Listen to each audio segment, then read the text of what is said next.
हैं जो hi hello bye bye tata, इससे बढ़िया तो आप राधे राधे ही किया करिए। ठाकुर जी का नाम भी मुख पर होगा, आपके पाप भी कटेंगे और प्रणाम का प्रणाम हो जाएगा। अगर मेरी बात समझ में आई है तो एक बार अपने मन से बोल के बताओ क्या बोलना है। वाह, ठीक है भैया। तो राधा नाम जिह्वा पर जरूर लाना चाहिए। बड़ी ही सुंदर कथा का रसस्वादन यहाँ पर करा रहे हैं सूत जी महाराज। सौनक आदि 88,000 ऋषियों को बोले महाराज कब तक पियो कि जब तक आप इस 84 के चक्कर से आपको मुक्ति ना मिल जाए तब तक पीते रहो पीते रहो। और अगर पीते रहोगे तो ठाकुर जी इस भव से आपका पार लगा देंगे, नैया पार लग जाएगी। बड़े भाव से आइए एक छोटा सा भजन ठाकुर जी के चरणों में समर्पित करते हैं। उसके भजन उजन गाया करो, नहीं तो मैं अगर भजन नहीं गाओगे तो मुझे लग रहा है आज कुछ मुझे ऐसा भजन गाना पड़ेगा कि आपको 7 दिन गवाना पड़ेगा। अगर नहीं गाओगे तो मुझे एक चेतावनी तुमको देनी पड़ेगी।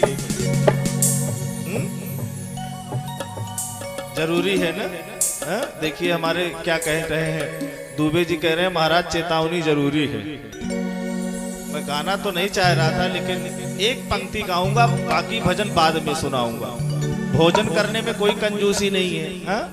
भोजन करने के लिए अगर एक टाइम चावल या सब्जी कम हो जाए तो महाराज पूछो मत, तबाही मच जाएगी घर में। और भजन करने में इतनी कंजूसी काहे को? अरे 3 बार भोजन, अरे 3 बार भोजन भजन एक बार गाएं। अरे 3 बार भोजन भजन एक बार, उसमें भी आते हैं झंझट 1000। 3 बार भोजन भजन एक बार, उसमें भी आते हैं झंझट 1000। 3 बार भोजन भजन एक बार, उसमें भी आते हैं झंझट 1000। 3 बार भोजन भजन एक बार, उसमें भी आते हैं झंझट 1000। 3 बार भोजन भजन एक बार, उसमें भी आते हैं झंझट 1000। श्री राधे।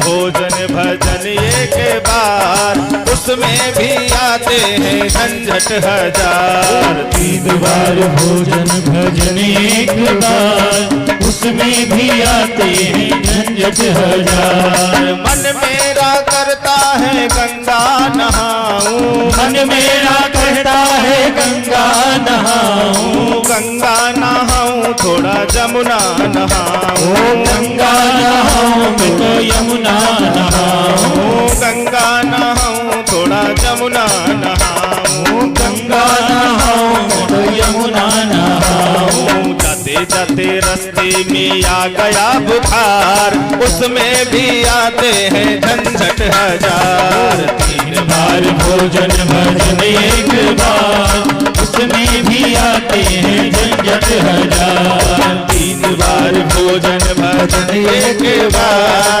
उसमें भी आते हैं झंझट 1000। श्री राधे।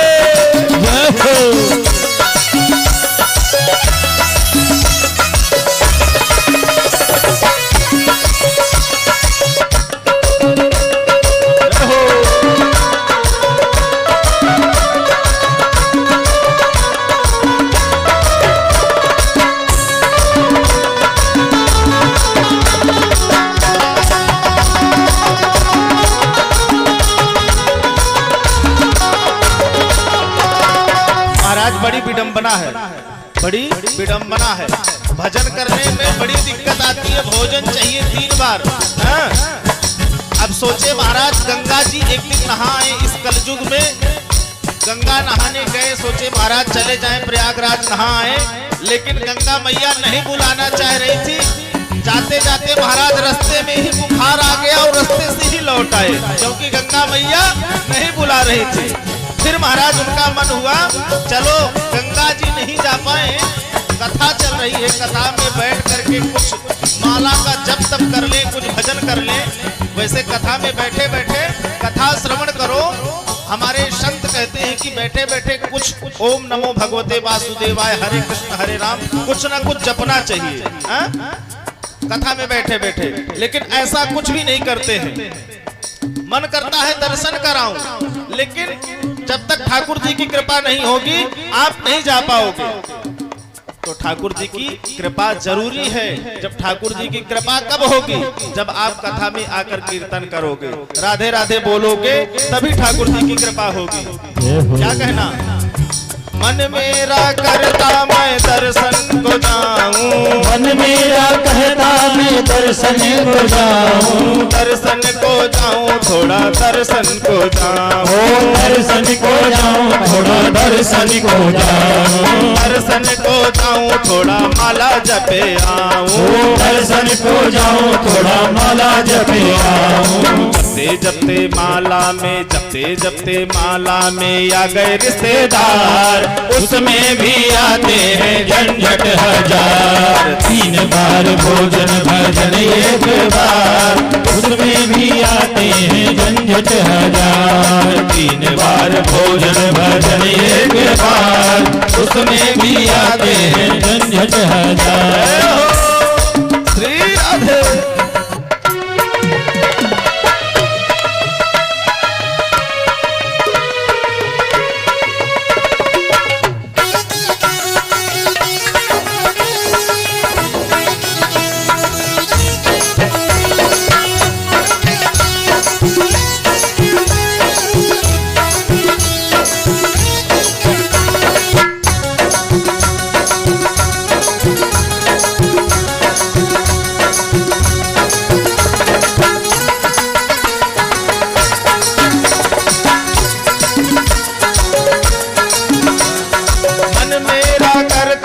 कथा सुने आऊं, मन मेरा कहता है कथा सुने आऊं, कथा सुने आऊं सत्संग करे आऊं, कथा सुने आऊं सत्संग करे आऊं। भैया अच्छा, कई लोग, आप लोग तो बड़े भाग्यशाली हैं, कथा सुनने आ गए, ठाकुर जी की कृपा हुई तब आ गए।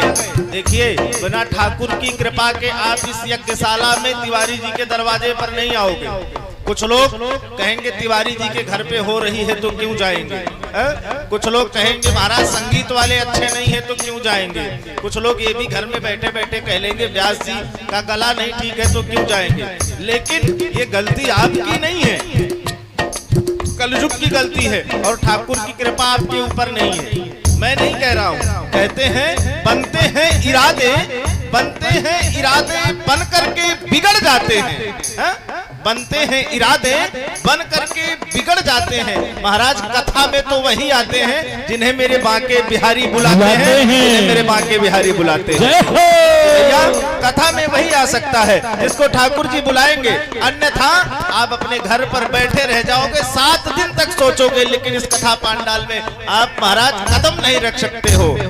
तो क्या कहते हैं? मन मेरा करता मैं कथा सुने आऊं, मन मेरा कहता है कथा सुने आऊं, कथा सुने आऊं सत्संग करे आऊं, कथा सुने आऊं सत्संग करे आऊं, कथा सुने आऊं सत्संग करे आऊं, कथा सुने आऊं सत्संग करे आऊं। अच्छा महाराज चलिए ठीक है, ठाकुर जी की कृपा हो गई, आप कथा में आ गए, आ भी गए कथा में और बैठ भी गए कथा में, लेकिन महाराज अगर सर पर पाप सवार है तो आप कथा सुन ही नहीं पाएंगे। सर पर पाप सवार कहते हैं कथा कौन नहीं सुन पाता है, जिसकी खोपड़ी पर पाप नहीं होता, अभी आगे कथा पाप होता है वही कथा नहीं सुन पाता है। आओगे महाराज आपको यहाँ नींद आ जाएगी, कथा में आ भी जाओगे तो महाराज कथा में नींद आ जाएगी। सुनते सुनते कथा को नींद आ गई कई बार, उसमें भी आते हैं झंझट हजार। 3 बार भोजन भजन एक बार, उसमें भी आते हैं झंझट हजार। 3 बार भोजन भजन एक बार, उसमें भी आते हैं झंझट हजार। 3 बार भोजन भजन एक बार, उसमें भी आते हैं झंझट हजार। 3 बार भोजन भजन एक बार, उसमें भी आते हैं झंझट हजार। एक पंक्ति जानबूझ करके नहीं गाया, कौन सी गा दूं कि रहने? अगर तिवारी जी कह रहे हैं जरूर गाऊंगा। भैया बजाइए, एक पंक्ति के लिए तिवारी जी ने कह दिया है। मन मेरा करता मैं दान करे आऊं, मन मेरा कहता है दान करे आऊं, दान करे आऊं थोड़ा पुण्य करे आऊं, दान करे आऊं थोड़ा पुण्य करे अच्छा आऊं। महाराज देखिए बड़ी बात, ठाकुर जी की कृपा नहीं हो तो कोई अगर ये सोचे कि चल करके यार ठाकुर जी की कथा तिवारी जी के यहाँ हो रही है और एक 50 की नोट, 10 की नोट, 5 की नोट ठाकुर जी पर चढ़ाए, लेकिन महाराज वो चढ़ाने के लिए पैसा लेकर भी जेब से आ जाए, लेकिन वो आया कथा में बैठा और बैठने के बाद दिमाग में क्या विचार आया, ठाकुर जी की कृपा नहीं है तो उसका धन भी यहाँ तक नहीं आएगा। क्या विचार आया? महंगाई ज्यादा और बड़ा परिवार, महंगाई ज्यादा और बड़ा परिवार, उसमें भी आते हैं झंझट हजार। 3 बार भोजन भजन एक बार, उसमें भी आते हैं झंझट हजार। 3 बार भोजन भजन एक बार, उसमें भी आते हैं झंझट हजार। 3 बार भोजन भजन एक बार, उसमें भी आते हैं झंझट हजार। 3 बार आते हैं झंझट हजार, हजी उसमें भी आते हैं झंझट हजार। बोल वृंदावन बिहारी लाल की जय हो, राधा रानी सरकार की जय हो। तो इसलिए अब दोनों हाथ उठाओ और क्या कहोगे? राधे और जोर से बोलो, राधे राधे श्री राधे। तब ये देख लेना, मैंने बता दिया है कि भोजन तो आप इसमें कंजूसी नहीं है तिवारी जी।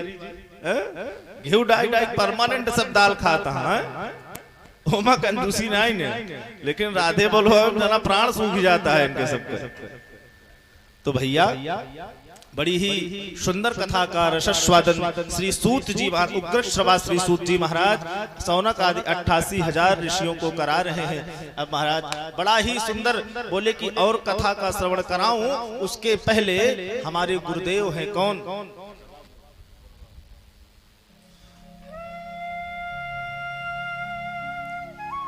उग्र श्रवा सूत जी के जो महाराज गुरु हैं वो श्री सुखदेव जी महाराज।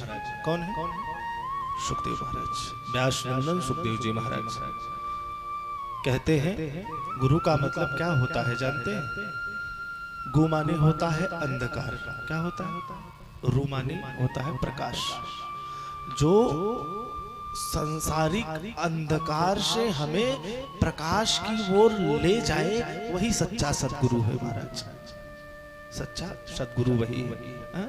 लेकिन आजकल की विडंबना है महाराज, क्या विडंबना है? गुरुवर खड़ा बाजार में। आजकल तो बहुत गुरु डोल रहे हैं महाराज। गुरुवर खड़ा बाजार में कहे हमसे मंत्र ले, हंसने के लिए कह रहा हूं। गुरुवर खड़ा बाजार में कहे हमसे मंत्र ले, अरे स्वर्ग जाओ चाहे नरक जाओ हमें रुपया पैसा दे। आजकल के गुरुओं की ये स्थिति है। कहते हैं पानी पियो छान कर गुरु बनाओ जानकर। लेकिन उग्रश्रवा सूत जी महाराज के जो गुरु हैं व्यास नंदन श्री शुकाचार्य जी महाराज, परम तपस्वी बीतरागी परम हंस कोट के महात्मा है। जो महाराज नित्य निरंतर ठाकुर जी का नाम ही स्मरण करते हैं, उसके सिवा उनके पास कोई कार्य ही नहीं। महाराज बड़ा ही सुंदर स्तुति करते हैं। क्या स्तुति करते हैं? यम प्रव्रजन्तमनुपेतमपेत कृत्यम द्वैपायनो विरह कातर्या जुहावो पुत्रेति तन्मयतया तरवोऽभिनेदुस् तं सर्वभूत हृदयं मुनिमानतोऽस्मि। बोले मेरे गुरुदेव का जीवन कैसा है? सूत जी महाराज ऋषियों से बतला रहे हैं। बोले महाराज पुत्रेति तन्मयतया तरवोऽभिनेदुस्, कहते हैं सुखदेव जी का जब जन्म हुआ तो महाराज जन्म होते ही नाल छेदन संस्कार नहीं हुआ। अपनी नाल को उठाकर कंधे पर रखे और जंगल की तरफ चलने लगे भजन करने के लिए। ऐसे बीतरागी महात्मा है। और जब वो चलने लगे तो क्या हुआ? उनके पिता व्यास जी पुत्रेति तन्मयतया तरवोऽभिनेदुस्, पुत्र के प्रेम में इतना व्याकुल हो गए, तन्मयतया पीछे पीछे दौड़ पड़े। क्योंकि व्यास जी भी भगवान नारायण के ही अंशावतार हैं, लेकिन पुत्र मोह हो गया। अभी बच्चा पैदा ही हुआ है, सुखदेव जी अभी गर्भ से निकले ही हैं। उनके पिता उनके पीछे दौड़ पड़े, लेकिन पुत्र मोह में जब दौड़े तो महाराज दौड़ रहे थे तो जिन वृक्षों के नीचे से होकर के सुखदेव जी महाराज जा रहे थे और उनके पीछे व्यास जी भाग रहे थे, तो उन वृक्षों से आवाज आई कि हे व्यास जी, किसके पीछे भग रहे हो? ये सुखदेव जी के पीछे। ये तो परम बीतरागी महात्मा है। पता नहीं कितनी बार आपके पिता ये बने हैं और कितनी बार आप इनके पिता बने हैं। कहां सुखदेव जी के पीछे दौड़ रहे हो? कहते हैं महाराज अपनी नाल को ले करके सुखदेव जी महाराज भजन करने के लिए वन में चले गए। सूत जी महाराज ऋषियों से कहते हैं ऐसे मेरे गुरुदेव का पावन पुनीत चरित्र है। कैसा चरित्र है? ऐसे हैं हमारे गुरुदेव जो भगवान की कथा में ही तत्पर रहते हैं। मैंने कल भी बताया कथा मात्रैक जीविना, महाराज जिसका जीवन ही कृष्ण भक्ति हो, कथा ही जीवन हो जिसका। तो महाराज अपने गुरुदेव का वंदन किए और वंदन करने के बाद में ऋषियों ने कुछ प्रश्न कर दिया। किससे? सूत जी महाराज से। बोले कि आप तो बड़े ही ज्ञानी हैं, तो कृपा करें हमारे ऊपर। बोले क्या? बोले एक कृपा तो ये करें, सबसे पहला प्रश्न मेरा ये है कि आप शास्त्र पुराणों को जानने वाले हैं। त्वया खलु पुराणानि सेतिहासानि चानघ, आप शास्त्र और पुराणों को जानने वाले हैं। आख्यातान्यधीतानि धर्मशास्त्राणि यान्युत, अगर आप इतने वेद वेदांत के शास्त्रों के ज्ञाता हैं तो मेरी कुछ प्रश्न हैं, आप मेरे प्रश्नों का समाधान कीजिए। अच्छा, पहले की कथाएं प्रश्न उत्तरों पर ही होती थी। अच्छा, कथा क्या है? कथनम सह कथा, किसी का चरित्र गाया जाए, वक्ता से प्रश्न हो और उस प्रश्न का उत्तर वक्ता देता रहे। उसके चरित्र पर जो भक्त का चरित्र सुनाया जाए वही कथा है। अच्छा, कथा भी दो प्रकार की होती है।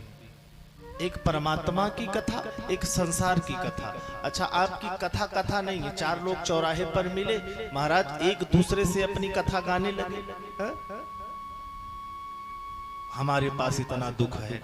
वो कथा आपको नरक में ढकेल रही है। कहां ढकेल रही है? नरक में।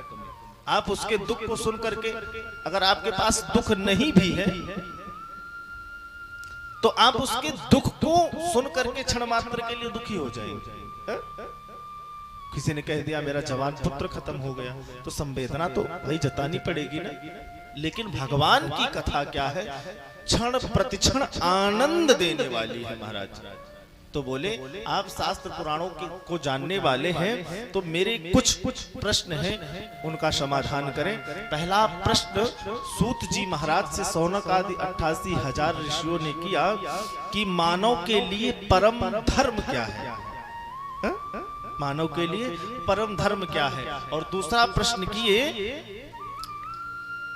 कि मंदिर में हम जाते हैं, जब हम पूजा करने के लिए मंदिर में जाते हैं, तो यहाँ तो नहीं कह सकता हूँ, शहरों में जाओ तो एक ही मंदिर में गणेश जी, दुर्गा जी और हनुमान जी, राम जी, राधा कृष्ण, जितने देवता हैं संसार के, उसी शहरों में कभी गए हैं आप? कोई बाहर रहता हो, दिल्ली, बंबई, कलकत्ता ना, ये दुबे जी बैठे हैं, जानते हैं, उसी में कहो तो साईं बाबा को लगा देते हैं गेट पे, सब देवताओं की पूजा होती है।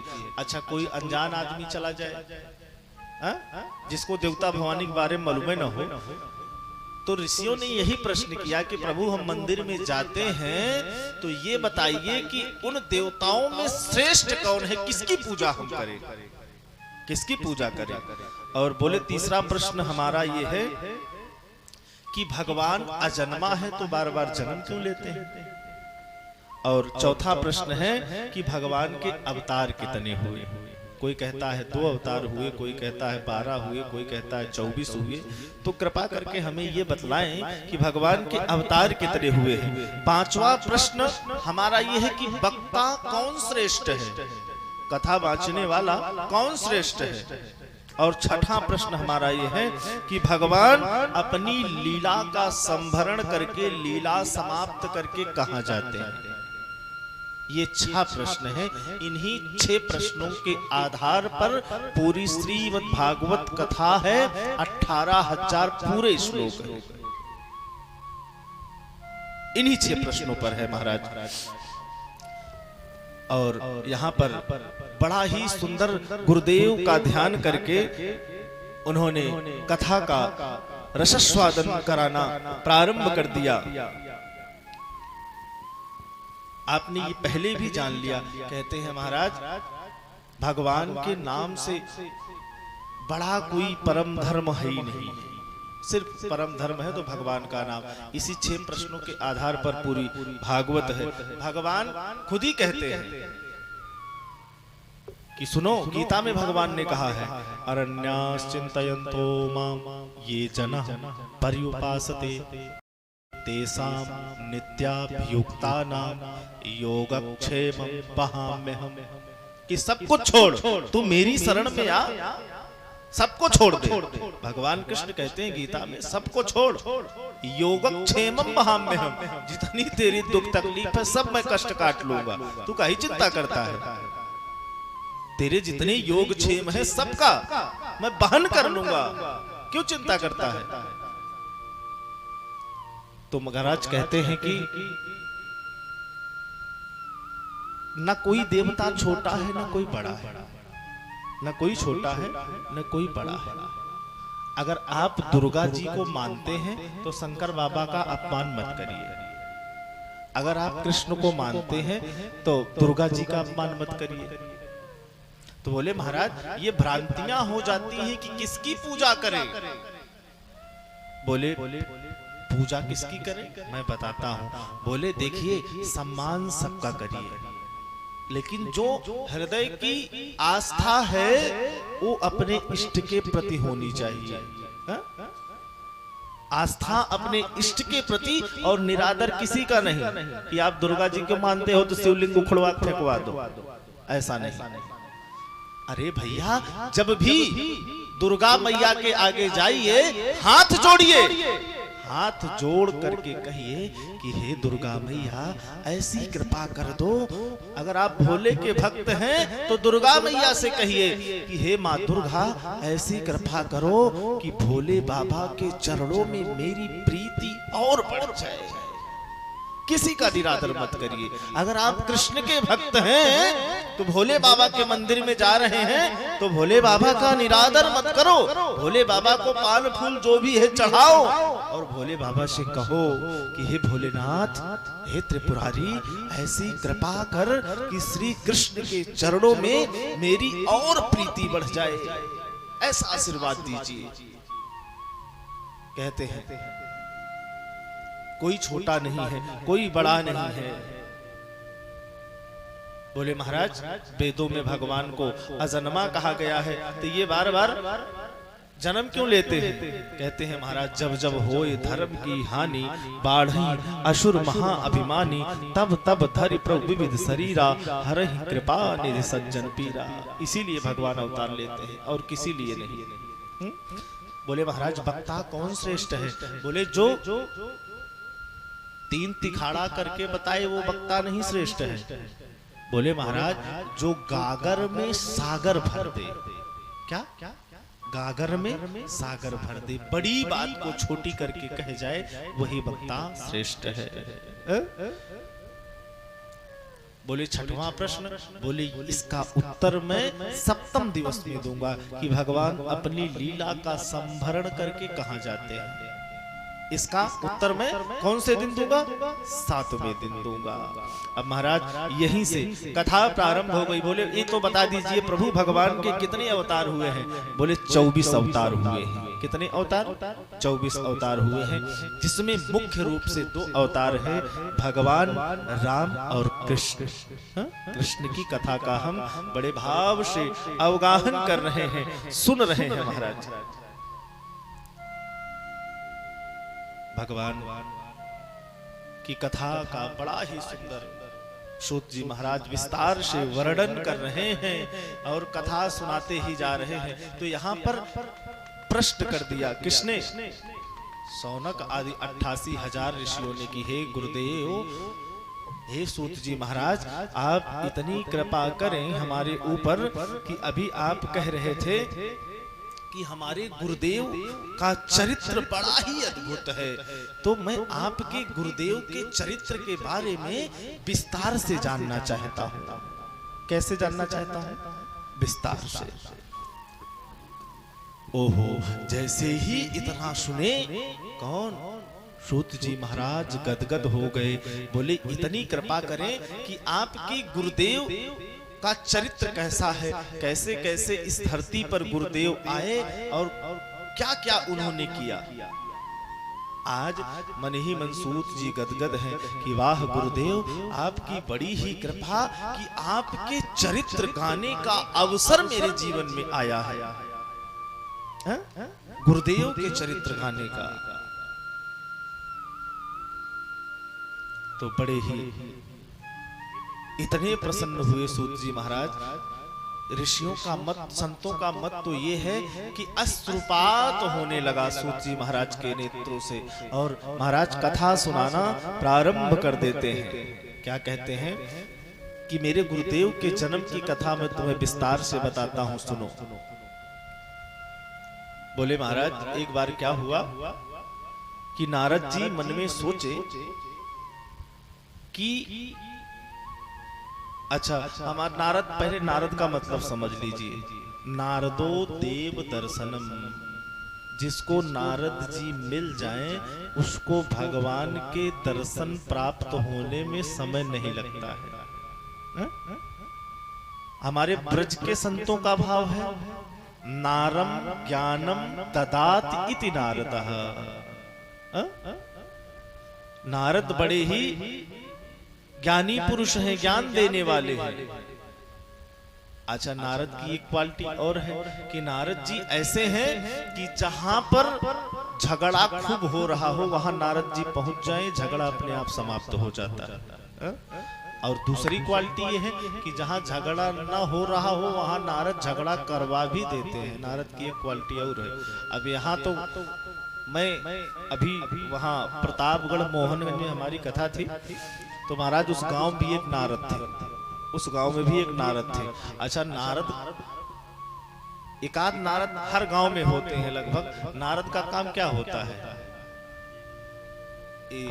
ये इसका इतना करके ऐसी तो है। अब जा करके तिवारी जी ने अगर कुछ कह दिया तो फलाने तिवारी जी से जो कलयुगी नारद हैं वो जा करके महाराज लाठी चलाने की व्यवस्था बना देते हैं। लेकिन वो नारद जी ऐसे नहीं थे। अरे वो नारद जी तो ऐसे महापुरुष संत थे, ब्रह्मा जी के पुत्र हैं नारद जी, जिसको मिल जाए उसको भगवान की प्राप्ति हो जाती थी। अब आज के नारद से भैया बड़े सावधान रहना। अगर नारद को देखना आ रहे हैं, अगर चाय पिलाना पड़े तुरंत चाय का पैसा देके चले आना, खड़े होकर चाय मत पिलाना, नहीं बड़े बड़े बुरे फंस जाओगे भैया।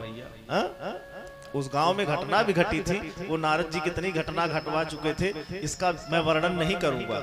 लेकिन आज के नारदों से दूर रहना। धिक्कार है ऐसे लोगों पर जो ऐसे लोगों को नारद की संज्ञा देते हैं। नारद कितने महान संत थे, उनकी तुलना उस कपटी पापी मनुष्य से आप करते हैं, बहुत गलत बात है। नहीं, नारद तो ऐसे संत थे महाराज, ओहो, नित्य निरंतर भगवान का भजन करने वाले। नारद जी के मन में विचार आया कि मैं ब्रह्मा और ब्रह्माड़ी में झगड़ा करवा दिया हूँ, भगवान विष्णु और लक्ष्मी में भी झगड़ा करवा दिया हूँ, लेकिन आज तक ऐसा कोई अवसर नहीं आया कि माता पार्वती और भगवान शिव के बीच में झगड़ा करवा पाया। मन में विचार आया तो आज कैलाश पर्वत की तरफ नारद जी चल पड़े और जा करके वहां पहुंच करके अब जैसे ही कैलाश पर्वत पर नारद जी पहुंचते हैं, मैया ने नारद जी को देखा। यहाँ पर एक अद्भुत दृश्य है देखने लायक। क्या है कि नारद जी भगवती पराम्बा पार्वती को प्रणाम करते हैं और उल्टे में पार्वती जी नारद जी को प्रणाम करती हैं। तो सूत जी महाराज ने जब ऐसा बतलाया ऋषियों को, तो ऋषियों ने प्रश्न कर दिया कि हे प्रभु, हे सूत जी महाराज, बात कुछ समझ में नहीं आई। अच्छा चलो मैं ये मान लेता हूं कि नारद जी ने प्रणाम किया किसको? पार्वती जी को। वो पराम्बा है, अम्बा है, उन्होंने प्रणाम किया, ये बात तो हजम होती है। लेकिन पार्वती जी ने क्यों प्रणाम किया नारद जी को? चौपाई वही याद आती है, कौन सी? जब जप करही कुमार तुम्हारी, भाभी अमेटी सकही त्रिपुरारी। भगवान शिव को पाने के लिए नारद जी ने ही तो बताया था कि जाओ भगवान शिव की तपस्या करो, तभी तुमको पति रूप में प्राप्त होंगे। तो नारद जी एक प्रकार से गुरु हुए कि नहीं हुए? हुए गुरु कि नहीं? तो यहाँ पर नारद जी ने पार्वती जी को प्रणाम किया और पार्वती जी ने नारद जी को प्रणाम किया। बड़े ही स्वागत किए, नारद जी के आसन दिया, बैठाया। बैठने के बाद में आज भगवती पार्वती ने नारद जी को खाने के लिए